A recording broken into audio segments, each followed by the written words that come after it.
wrestling with WWE SummerSlam. It takes place next Saturday um, in Cleveland, Ohio, at the Don't Cleveland. don't do Bone Thugs and Harmony City like that, sir. It takes place at I had to. the Cleveland Brownstein Stadium. Ooh. I am in so much. You do not. You do know I gotta walk there, right? You do. Kaliko will be wearing the red shirt. I'll make sure not to wear a red shirt. Getting heat for Kaliko when he goes to Cleveland. Um, Oh, there's 7 matches confirmed right now. Definitely a lot better than the 5 matches, 5 match cards we've been seeing as of recent. But it is one of the bigger events, so you need to get those extra matches on. From what as the show as a whole right now, how the card. Um, what are your thoughts on I mean it. Honestly, it's okay. It's okay. It's not like over the top, but it is. I will say it's solid. Um, solid, and granted, they're probably going to add even more to it because that thing is starting at 6:30 on the west. Oh no, on the East Coast. So that's roughly like 5:30 here. So I'm guessing 3 hours. And that's not even including like kickoff and all this other shit, right? So I'm looking forward to this. Of course, everybody already knows I'm going to be in Cleveland, so I am so happy. And considering the fact that, bro, when I say I was looking at these SummerSlam tickets, they were TGH at first. What? And for those who don't know what TGH means, too goddamn high, because that's crazy. They were looking at like what was it? $5,000 for the front row. Wow. $5,000 for the first 5 rows, and then they were like 2,000 for the rows behind. And then the tickets kind of got deducted. So the first 5 rows are 2,500. Anything above behind that is roughly 1,200 to 1,000, depending. They're switching a lot of things up with this show as far as the fan interaction. So prime example, you know how like when you go to the event, you would get the chairs, right? Yeah. So only the first 15 rows of sections A, B, C, D, and E are getting chairs. I'm assuming And that's less than what. those chairs are going to differ because the first 5 rows get a certain chair, and 6 through 15 gets a certain chair. Oh, that is fucking bullshit. Fuck you, WWE. So it's when I say it's interesting, it's solid, it's okay. They got a lot of seats left. I'm not even gonna lie to you. They got a lot of seats left. And I think that's because when they set that market, the market was too high. That's one part. You got that part, and then you have the part where you're not really having. It's a good SummerSlam, but it is not a top-heavy SummerSlam, right?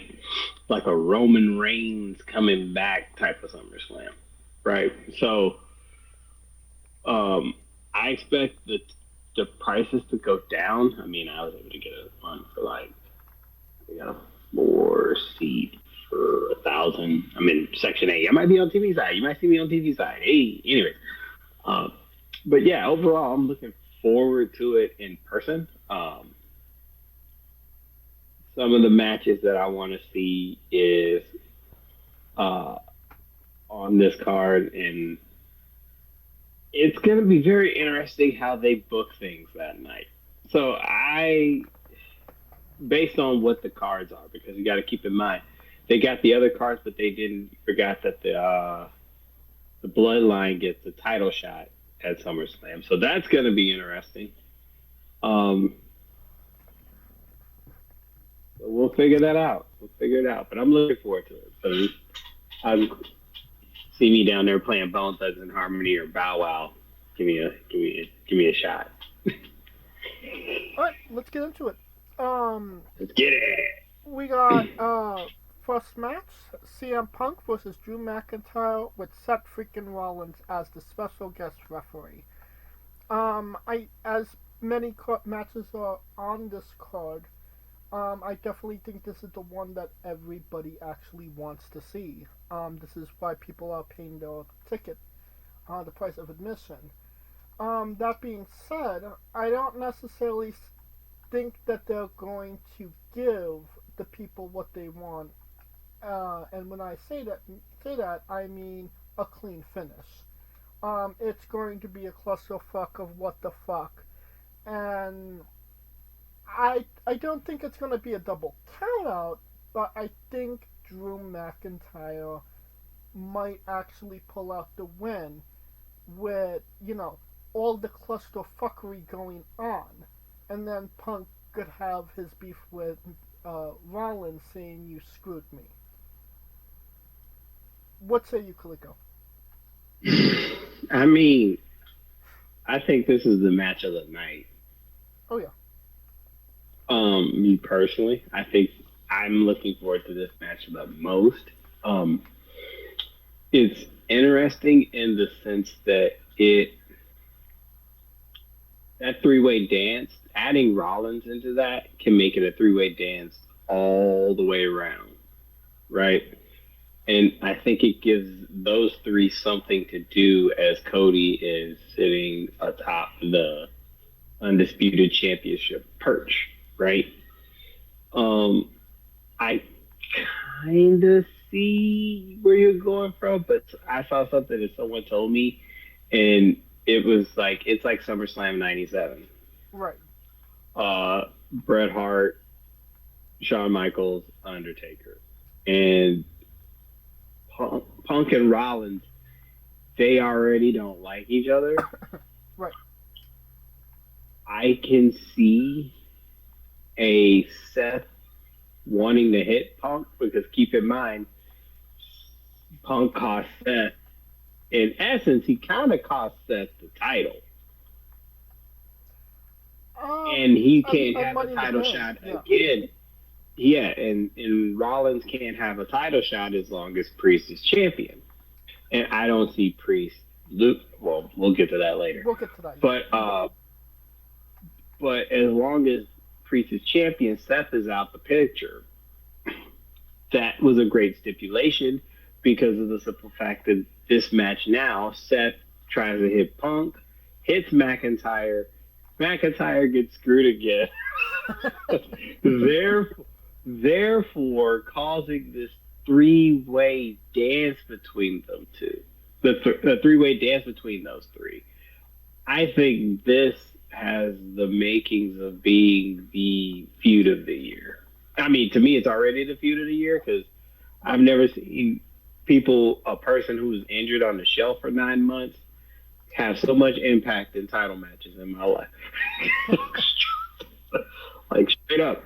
And to the point where it affected the person who hated him the most. And now it's the enemy of my enemy is my friend type thing. And that's like with all three of them. All of three of them got beef with each other in some way, form, or fashion. And I expect that to kind of keep continuing. So to me, Punk winning makes sense in the sense that it gives Drew eyes not only on Punk but on Seth as well. So everybody's kind of watching their back. All three of them are kind of watching their back as far as what. And McIntyre's gonna get his revenge. I don't see this as a one match blow off. Right. Although it'd be one hell of a blow off if it was. Well, But I think Punk. I was I was kind of speculating. We get Punk and McIntyre is obviously SummerSlam. In October is Bad Bad Blood. Blood. So that's going to be. I think that's going to be the blow off between McIntyre and Punk. In Hell in a Cell. Um, but to get there, there's still one, maybe two more paid previews in between. Bass at Berlin, and I think they just announced No Mercy in September. Um, so I could see them doing a triple threat between Rollins, Punk, and McIntyre in between that time. How that would go, I have no idea. Um, but I think I think Punk is chasing uh, a McIntyre at this point. You know, McIntyre has that bracelet with AJ and what is his name? Not Fred. Larry. Larry. Thank you. And Larry's name on it, and that's what Punk wants. He wants his pound of flesh. So I think you can't give Punk his pound of flesh. You have to wait for everything to get even more heated than it already is, and you have to give McIntyre some type of comeuppance as well. So that's why I'm going with McIntyre, but you're going with Punk, correct? I'm going with Punk because that's what kind of keeps it. It keeps I. It's the way he wins because at this point, the winner of this match really is secondary, and that is crazy for a feud that doesn't have a title. Right.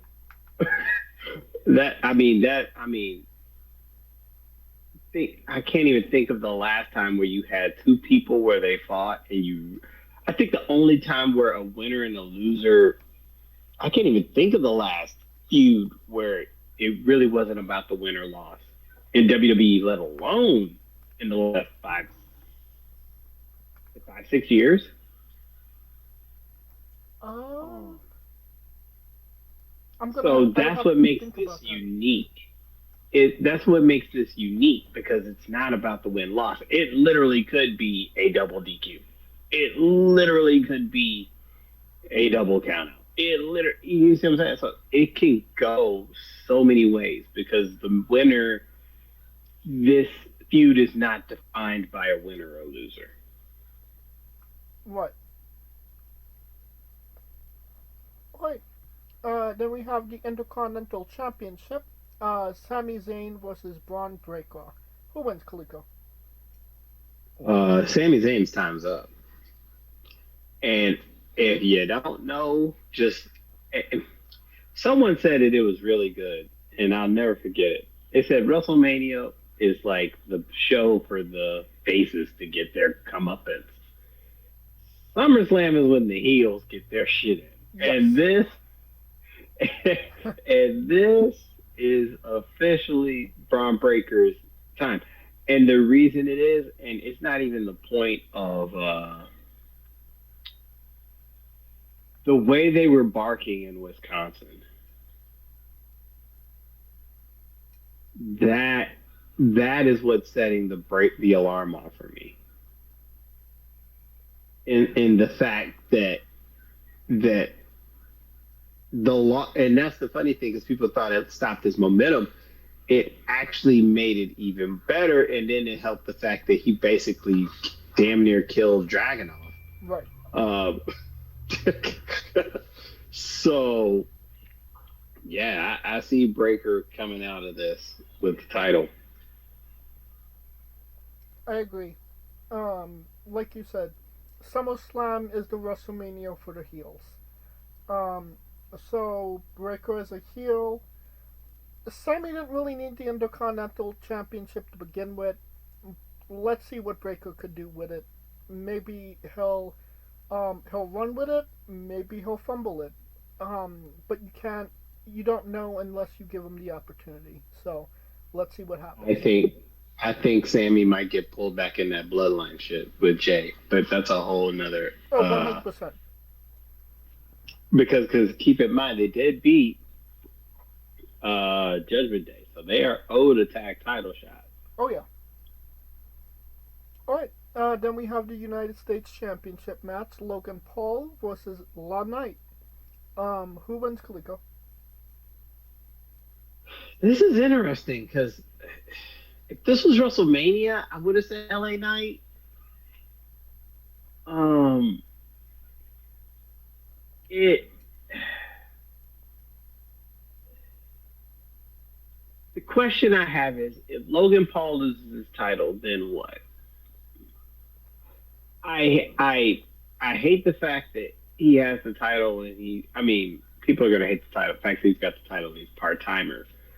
But it's to me it's the fact that he's actually pretty good. he's actually he's actually pretty fucking good. Uh, I I'm conflict. This is probably the most conflicting one I've had of.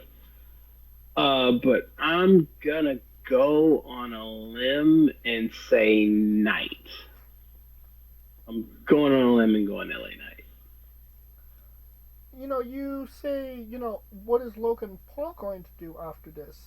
And honestly, Logan Paul, you can insert him into anything and he'll make it work. He's a chicken salad maker.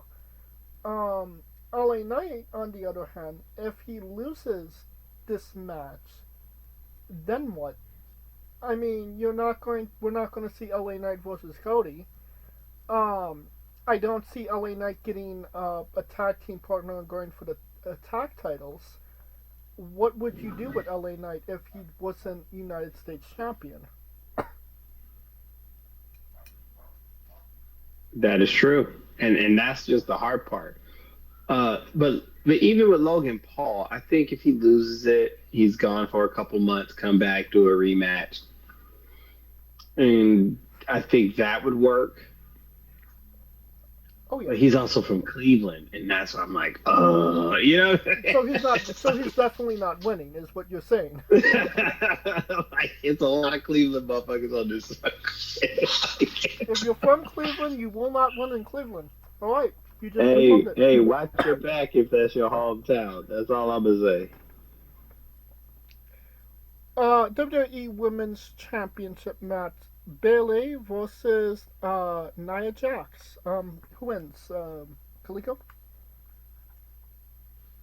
Ooh, now this one is interesting. Um, the wild card is Tiffy, and I told you she was gonna win that briefcase. Y'all motherfuckers keep playing me, man. Don't play. Just because I left don't mean don't play me. It's Tiffy time. Anywho,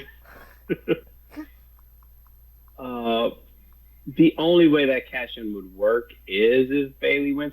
But I could also see her double. Tiffy looks like she could double across Nia Jax like it's nobody's business.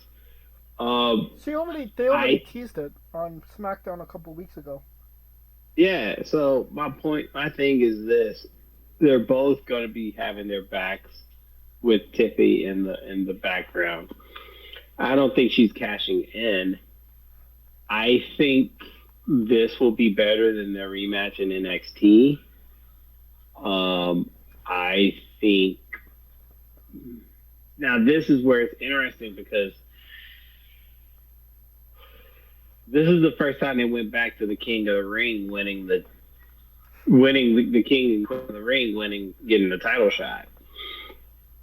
This is where they're in the conundrum. Will it mean anything? Because it would only mean something if Nia Jax wins. If Nia Jax wins, Bailey does something, Tiffy cashes in, causes a triple threat. I could see something like that. Um, and I love both these girls. I can't. Oh.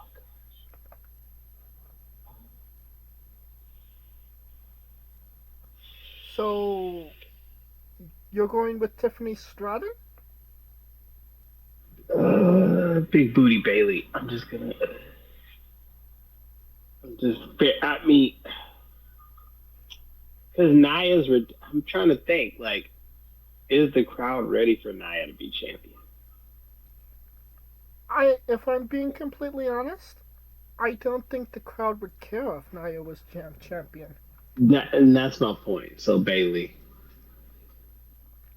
Bailey, Tiffy. I could see. I could see Bailey winning, Nia getting pissed, beating her up. Tiffy cashes in. Therefore, Nia is kind of pissed at Tiffy. You see what I'm saying? right. I could the scenarios that are going in my head with them. But damn, I should be a booker. Anyway, I agree with you. I think Bailey will take the W and Tiffy will cash in the Money in the Bank. Um, Whether or not she'll be successful is maybe another story, but I don't see a lot of reasons why she wouldn't. So, yeah, because they got 100% success rate for the women's right. cash-ins. But I mean, at some point, somebody is going to have to fumble that ball. Whether it's Tiffany Stratton is yet to be seen, but you know. They better not do Tiffy like that. Anyway.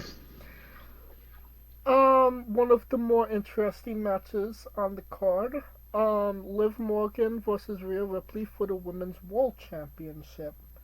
Um, does what we think happened actually happen this night, or do they save it for another event?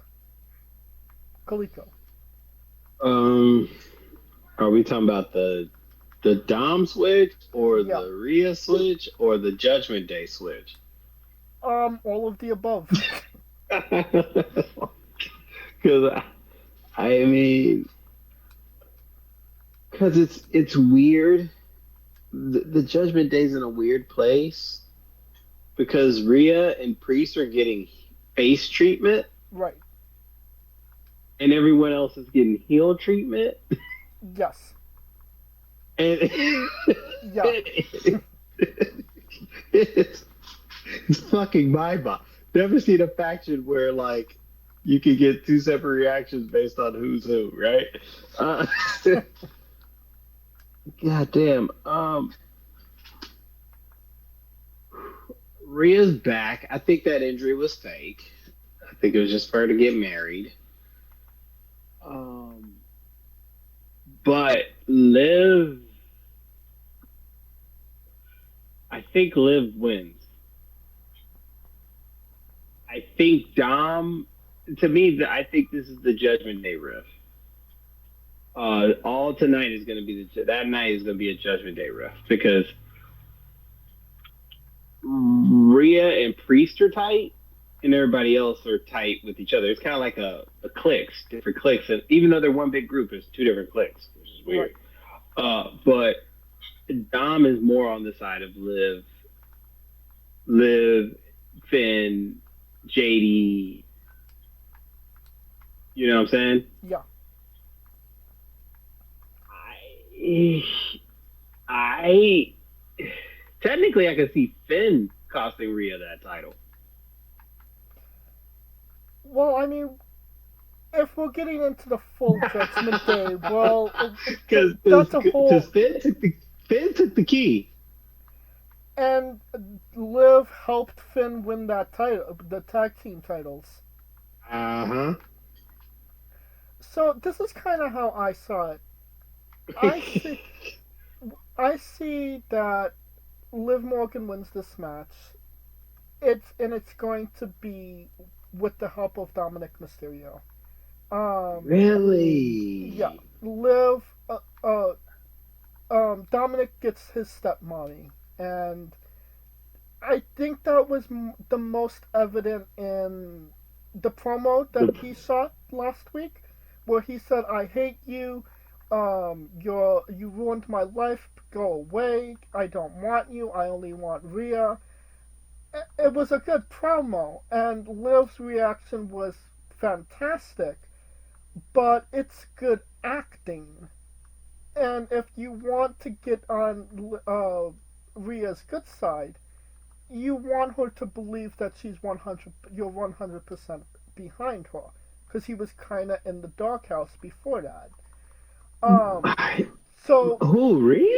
no, Dom was in the doghouse with But Dom, my problem is that the thing is, I can see. Okay, I get that point, but I can literally see Rhea, not Rhea, but Finn and Dom trying to help one or the other, causing that rift. well, Because the rift just can't happen on its own, right? It is a reason behind that rift. right. Dom going with Liv is not going to break the Judgment Day in half. But Finn, a founding member, he wasn't a founding is member. a reason. Yeah. Rhea and Priest. It was Rhea, Priest, and Edge was the founding members.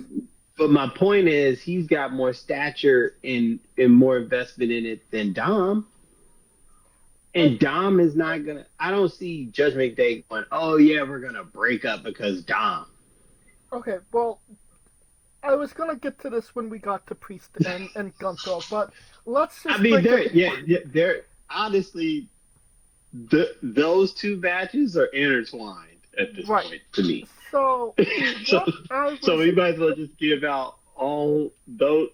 So we'll get the Cody and Solo, but we might as well do Priest, Gunther, Rhea, Morgan, because it's all encompassed.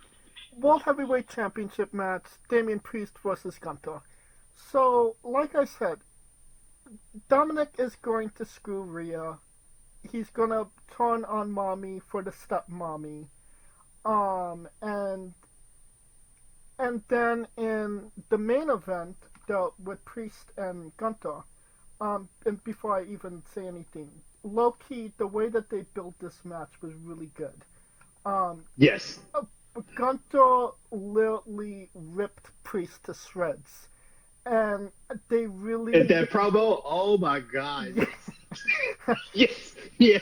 I didn't think he had that in him. I was like, yo, what the fuck?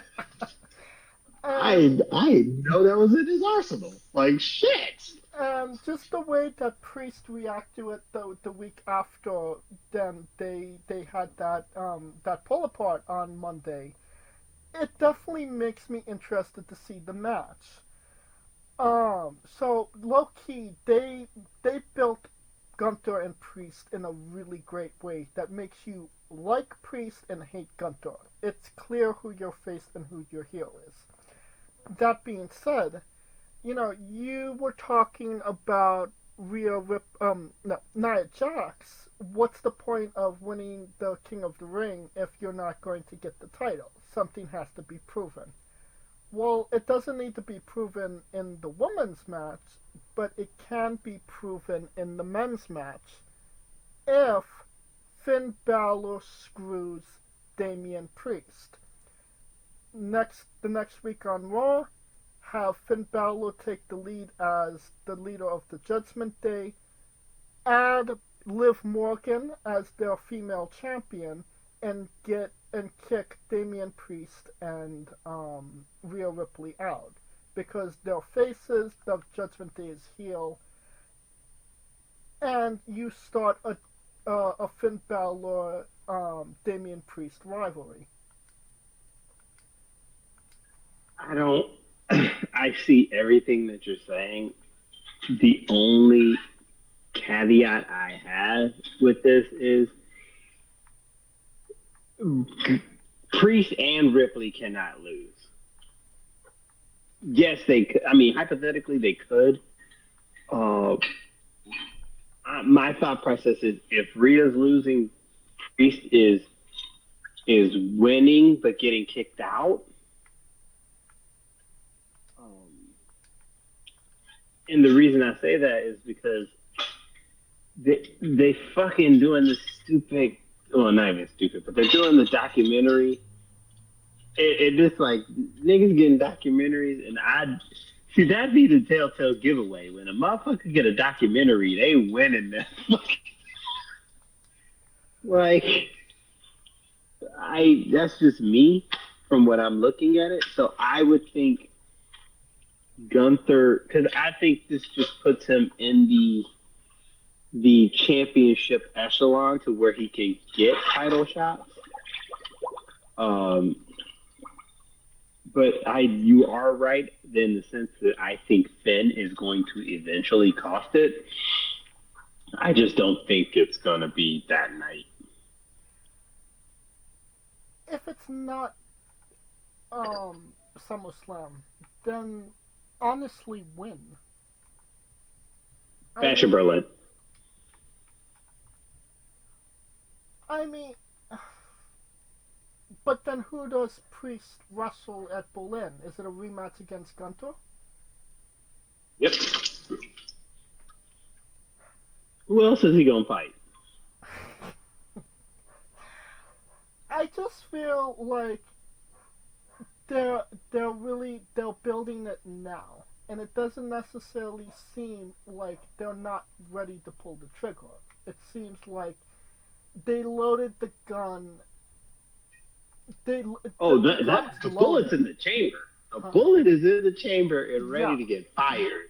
It's just a matter of when to fire it. And I think they're not going to fire it at SummerSlam when Damian Priest is getting this whole weekend to do his documentary with a goddamn screening, and he's the fucking man.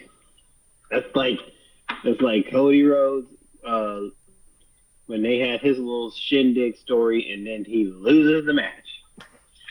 Yeah, and I mean, Liv Morgan was so successful after her documentary came out.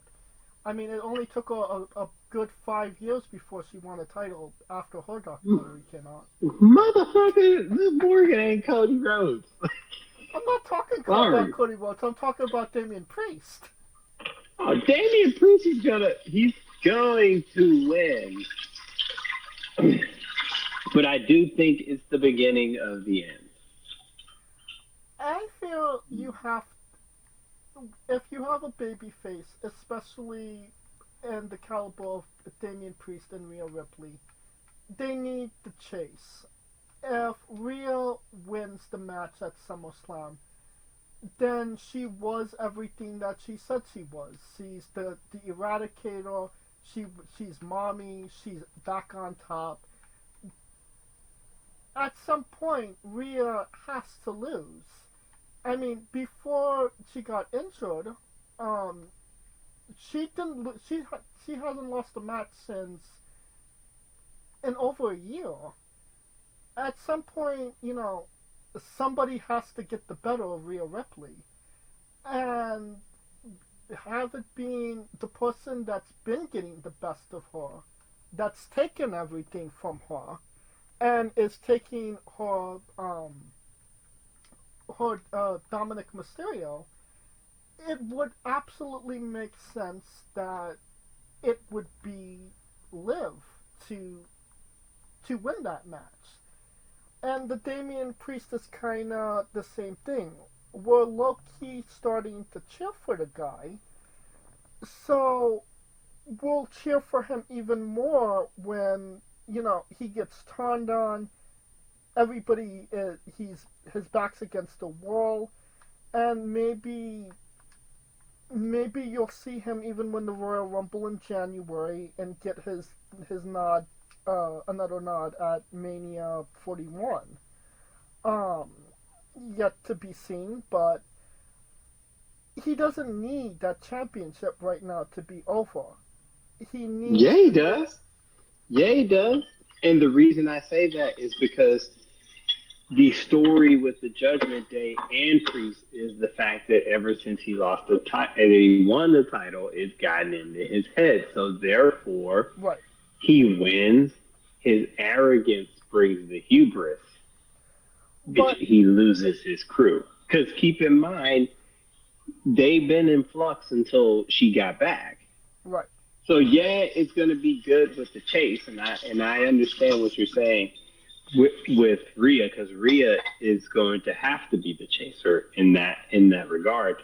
But with Priest, one more month, him losing it to Gunther in Germany is not. I mean, what's the difference between him losing it in Germany and losing it in Cleveland?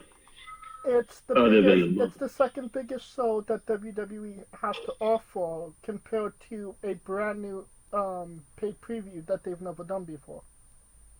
But would it mean more for Gunther to win it in Germany and Europe, or win it in goddamn Cleveland? Or as you said, Cleveland. Wouldn't it be a bigger deal if Gunther walked into Germany as the World Heavyweight Champion? Ain't that the prodigal son has returned in a regard? Are you trying to do that white version of Kofi Kingston going to Africa? Is that what you're trying to do? Is that what you're trying to pull out your ass right now? I mean, technically he's Austrian, not technically German. So, I mean, it doesn't necessarily... His presence seems so goddamn German. Well, I mean, they're literally right next door to each other, so... Yeah, no shit. Like, potato. Like... Yeah.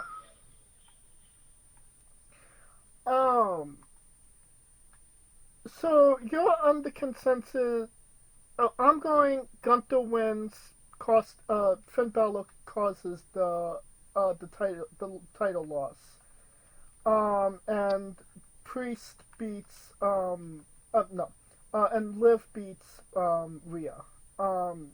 Definitively, what do you say? Who wins those two matches? I say Rhea loses due to interference. I could literally see Gunther and Priest being some kind of nefarious way to get out of a draw or no DQ or a DQ, a draw. I can literally see that kind of happening to set that rematch up. Although it's very rare for Triple H to do that, so therefore I'm going to say Damian Priest remains the champion barely, but it's on thin ice. It's on thin fucking ice. All right. And that brings us, well, maybe I think it's going to be the main event.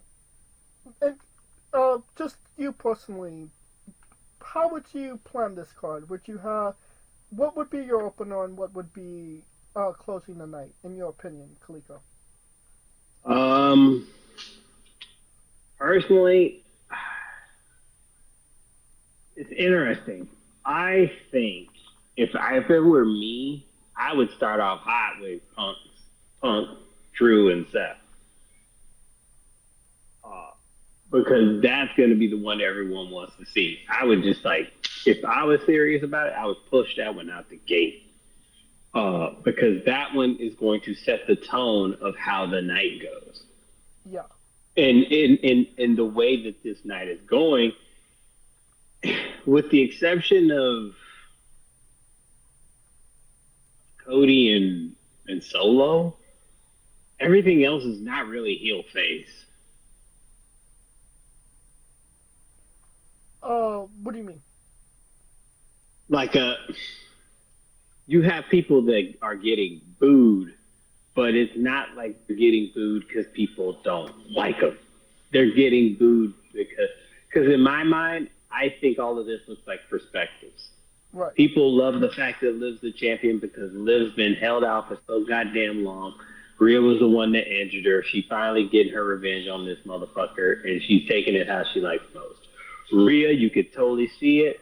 She fucked me over. If I was the champ, she fucked me over, got me injured trying to take my man. You see what I'm saying? Yeah. It's not a good guy, bad guy. And this is the best thing I like about it. It's like The Walking Dead. It just depends on whose perspective you like the most. It's not, or no, which perspective hits home the most for you? Does your perspective hit home for Punk? After being gone 10 years, you're coming back. You're setting the goal on yourself, and someone fucks you over and gets you injured 2 months beforehand. Or do you see the perspective of a motherfucker who's been busting their ass the last 5-6 years, been the champion since COVID, didn't get his respect, then all of a sudden some motherfucker comes in, and tries to take the spot that you had, so you injured his ass, and you thought he was gone for good, and then the other motherfucker, every time you achieve something, here he comes, fucking you over. Like it's all perspective. Right. It's literally perspective slam instead of SummerSlam. Same with Bayley and Nia. I mean, Bayley, you're the champ. You've been running this shit. You kind of got your thing going. Nia Jax, I've been gone 10 years, and I waited forever to get this fucking shot, and I'm going to bust that ass on it. Or you see Tiffy, bitch, I'm sitting here waiting on that ass. It's all perspective. Gunther, the fucking ring general who just says, I don't give a shit. I'm just going to knock your ass over and kick your ass. Damian Priest, the person who's just getting the screening of being poor and overweight and losing weight, and he fought hard and clawed his way back. And now you got some dude who looks at it as just another thing than his heart and soul in it. It's just a matter of which side you look at. Right. Well, I think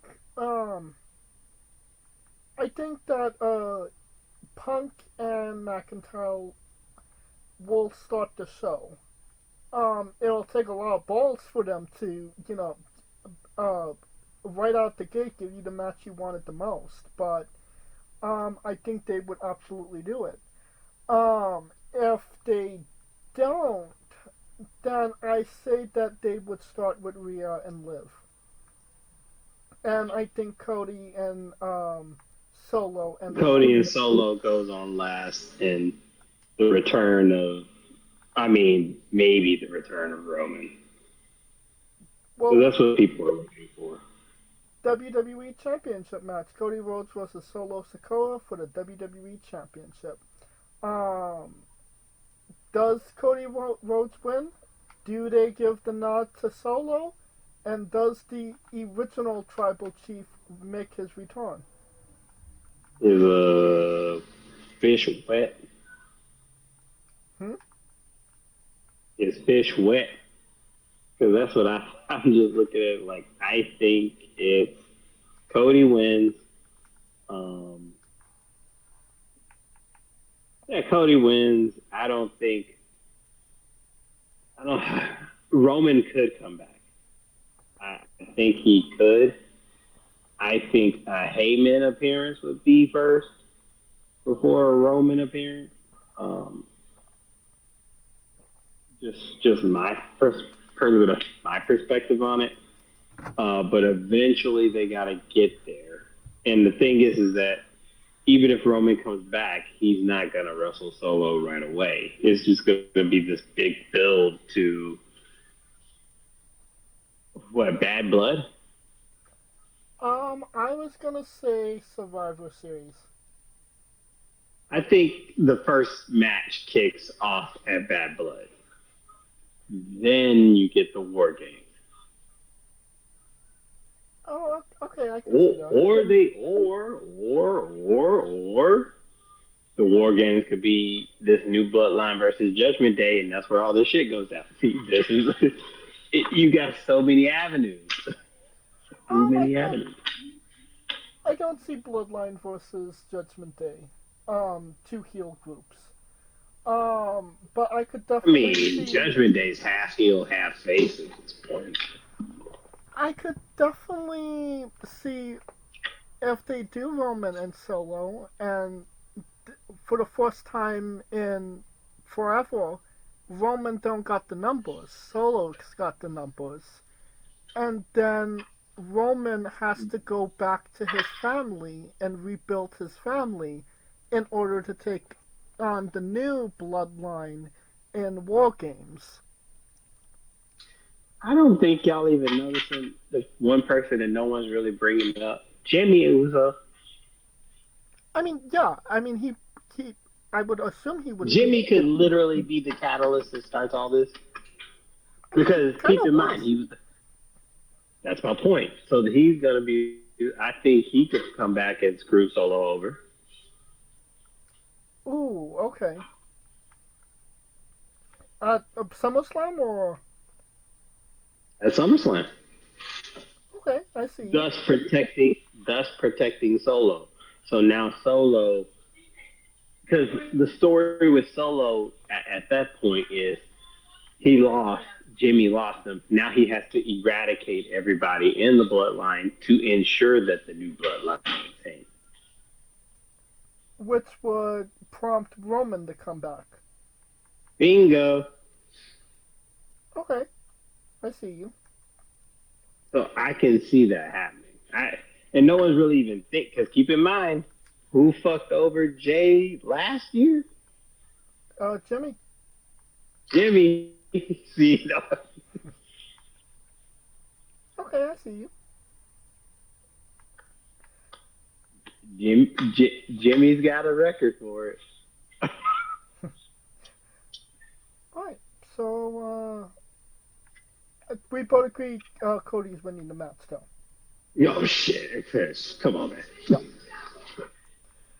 Alright, I believe that will conclude our coverage of SummerSlam and this episode as a whole. Thank you for listening. If you like what we're doing, please like, subscribe, comment, both on YouTube and Castbox. This was sponsored by Rogue Energy and Player One Coffee. Join us next Tuesday. Join us this Tuesday as we interview. This Monday, I should say. Join us this Monday as we interview Cornboy Kevin Gutierrez.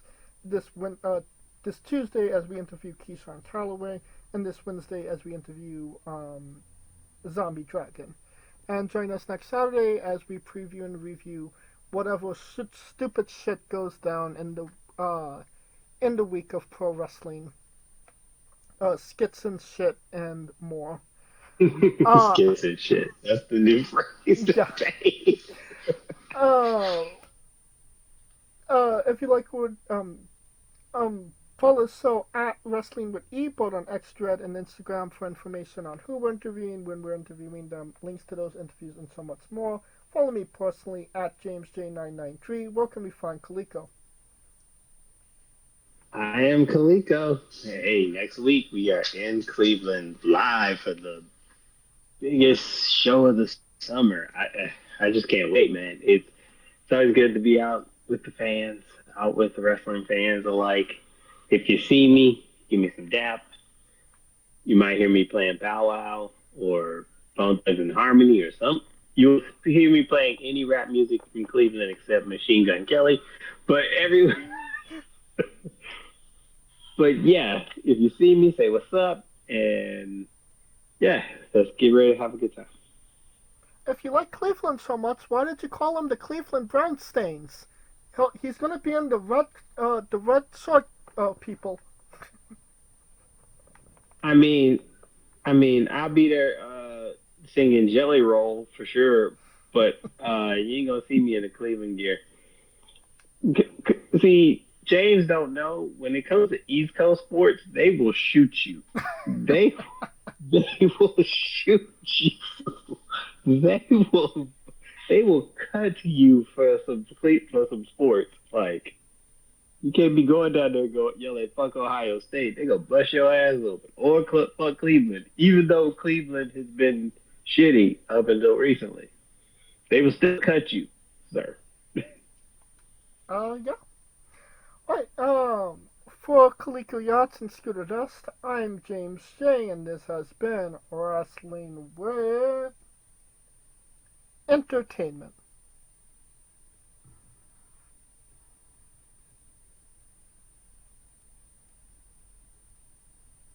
Hey folks, this is the Colossal Mike Law, and you are listening to Wrestling with Entertainment. Enjoy the show, support these guys. We appreciate it very much. We'll see you at ringside.